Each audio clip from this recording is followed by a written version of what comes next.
Assalamualaikum and hi.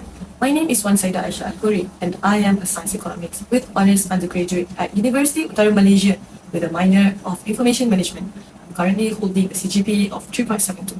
But if I had to describe who I am beyond my degree, I would say that I am someone who grew up believing that being useful to society matters just as much as being successful. So during my university life, I wasn't resting, but instead I was undergoing military training.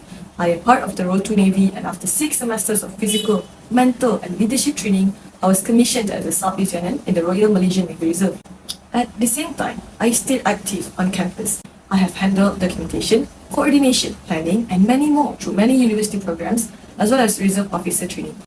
I think what really defines me is how I approach responsibility. I don't like doing things halfway, whether it is my academic work, my training or my commitments to people.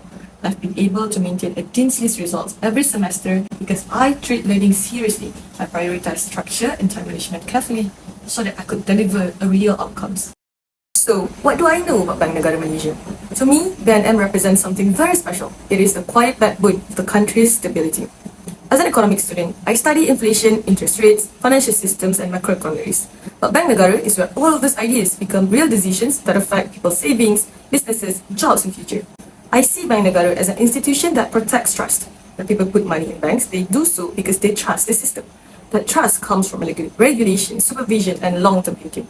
What I admire most is that Bank Negara is an institution that makes difficult, sometimes unpopular decisions because stability and responsibility matters more than short-term comfort. To me, BNM represents disciplined decision-making in the service of the public, and that is something I deeply respect.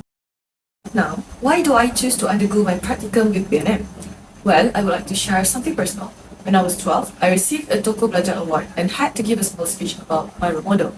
I remember back then I chose Tan Sri Dr. Zati Akhtar Aziz, Malaysia's former central bank governor. At that time, I didn't even fully understand what a central bank governor did, but I learned she started as an economic analyst before she led Bank Negara. Years later, here I am studying economics, serving in the Navy Reserve and still holding on to that same idea, that I want to contribute to Malaysia in a meaningful way. I have grown into someone who genuinely loves economics, not just as a subject, but as a way of understanding how a country functions. I am not expecting to be making big decisions like how a governor would do, but I do expect to do real careful work that supports those decisions, whether it is through research, documentation, data support or analysis. For me, beyond just an internship, I believe that this is the next step in a long journey that I started when I was a curious 12 years old who believed that one day I could also serve Malaysia through economics. Thank you.